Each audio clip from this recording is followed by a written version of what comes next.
2، 4، 5،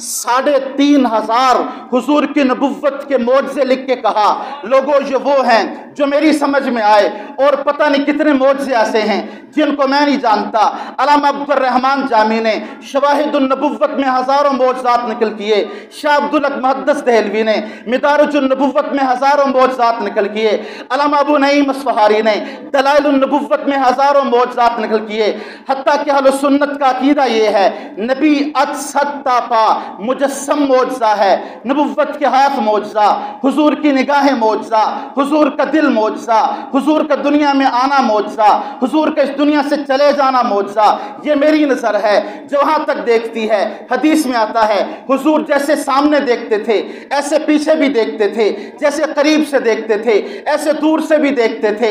ये हुजूर की निगाह की तस्वीर है, ताजर पर पड़ी है, सिद्दीक बना है, तलवार लेके आने वाले कातिल को देखा है, उमर आदिल बना है, 6 साल के खेलते बच्चे को देखा है, हैदर करार बना है, दौलतमंद को देखा है, ज़िन्नुरैन बना है। ये नबुव्वत की निगाह का तस्वीर है, ये हुजूर की निगाह का कमाल है। उस हबशे के काले बेलाल पे पड़ी है जो था तो काला, लेकिन जब आया नबुव्वत की नजर में है तो इतना बुलंद हो गया है, अब चलता जमीन पर है और कदमों के खटके जन्नत में सुनाई दिया करते हैं। बात को समझिएगा पूरी तवज्जो से। हर नबी को अल्लाह ने एक किस्म का मोजज़ा दिया, उसका ताल्लुक नबी की जिस्म के साथ होता था, उसको कहते हैं हिस्सी मोजज़ा। ये जो उलमा पढ़ाते हैं मदारिस में, उसका ताल्लुक जिस्म नबुव्वत के साथ था बस। लेकिन हुजूर को 2 किस्म के मोजज़े दिए। इसको अरबी इस्लाम में तो और कुछ कहते हैं, लेकिन मैं सादा अल्फाज में अर्ज करूं, कुछ मोजज़े वो थे जिसका ताल्लुक जिस्म नबुव्वत के साथ था, कुछ मोजज़े वो थे जिसका ताल्लुक मिशन नबुव्वत के साथ था।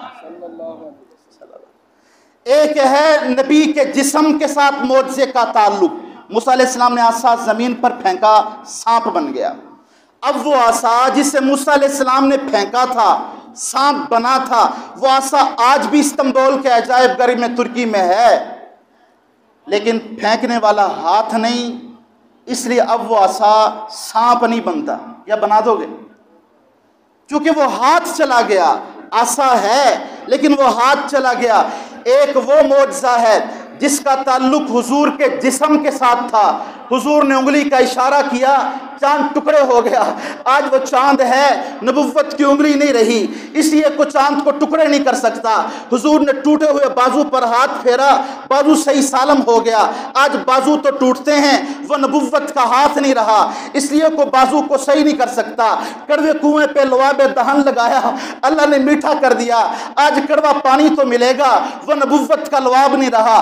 कुछ मोजज़े वो थे जिसका ताल्लुक नबी के जिस्म के साथ था, तो जब तक वो जिस्म नबुव्वत रहा वो मोजज़े भी रहे।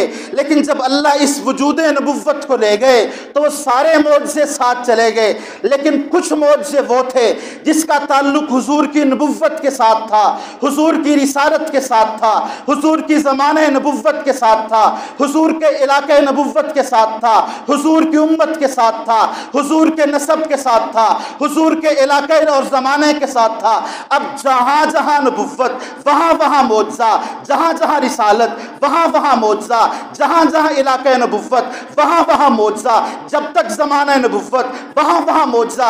इस कायनात का कोई कोना ऐसा नहीं जहाँ रब की रबूबियत की बात ना हो, इस दुनिया का कोई हिस्सा ऐसा नहीं जहाँ हुजूर की नबुव्वत के मोजज़े फैले हुए ना हो। बात समझे पूरी तवज्जो से। हज किस किसने किया? हाथ खड़ा करें। देखें, ये मेरे दाएं बाएं उलमा बैठे हैं। हज का रुकने आज़म है वकूफ़े अरफात, यानी मैदान अरफात में जाके ठहरना। बीमार आदमी हो उसको उठा के वहाँ रख दो, हज अदा हो जाएगा, वरना से हज नहीं अदा होगा। उस मैदान की खासियत ये है, हुजूर ने बाउंड्री मुकर्रर की है, यहाँ से शुरू होता है वहाँ तक ख़त्म हो जाता है। इसलिए जो उसकी पहली 2 सफ़े बनी हैं वो मैदान से बाहर बनी है, हुदूद से। और जब 9 ज़िलहज को वहाँ ये ऐलान किया जाता है कि भाई पहली सफ़े छोड़ दो, पीछे चले जाओ, यहाँ आओगे तो हज अदा नहीं होगा, तो सारे कहो मैदान की जगह महदूद। मैदान की जगह सारे बोलो भाई क्या है? जब हुजूर ने हज किया तो 1 लाख लोगों ने हज किया। कितनों ने?